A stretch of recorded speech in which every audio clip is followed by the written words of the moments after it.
Life isn't always fair. But all of us want to be treated with fairness. It seems we were born that way. Before we can read or write, we know what fair feels like. We know what fair feels like. None of us had to be taught how to say, "That's not fair." The first lessons we learn at home and at school are how to be fair. Everyone gets a turn, no cutting in line, share what you have. It seems so simple until you try to do it.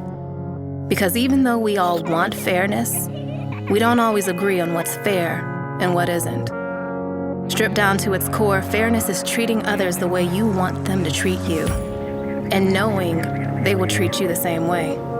It's playing by the rules, even when you don't win, because the same rules apply to everyone. Life may not be fair, but the rules we live by must be. In America, fairness is the foundation of our laws. But you won't find the word fair or fairness anywhere in our Constitution or Bill of Rights. And there's a very good reason why you won't. Our founding fathers and mothers were smart. They knew it is impossible to define what's fair and what isn't in every situation. So they created one branch of government devoted to fairness, a third branch of government equal to the others, a branch whose one and only job is to decide what's fair. It is the judicial branch. It is made up of our nation's courts and judges. Judges who don't represent one group or party versus another. Judges who don't make decisions based on their personal opinions. Impartial judges who apply the law without playing favorites. Free from fear or sympathy or prejudice. Free from the influence of special interest groups. Free from emotions that fuel our country's most divisive debates. Judges who don't bend the rules.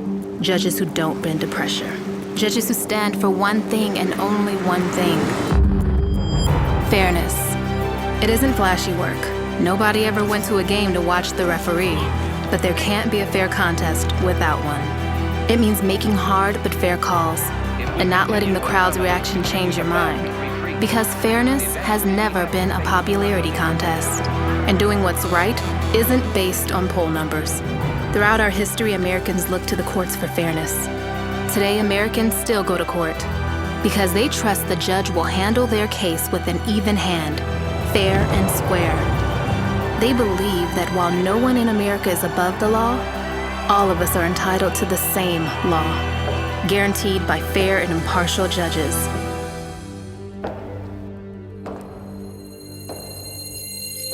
In this country, our courts are the great levelers.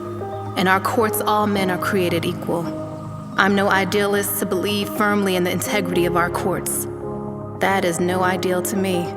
That is a living, working reality. Harper Lee's words from To Kill a Mockingbird, spoken by Atticus Finch, are true.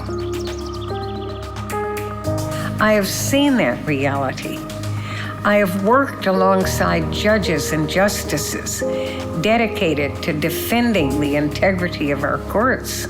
Even-handed judges committed to doing justice for all. Impartial judges who stand outside of politics and partisanship, free from the influence of special interests or particular groups and causes. Because when a judge does what is right according to the law, when a judge decides each case strictly on the merits, when a judge gives every case and every person the same treatment, our courts are what they have always been and must always be: fair and free.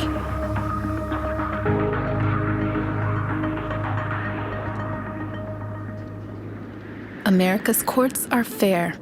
Help keep them that way with an informed vote.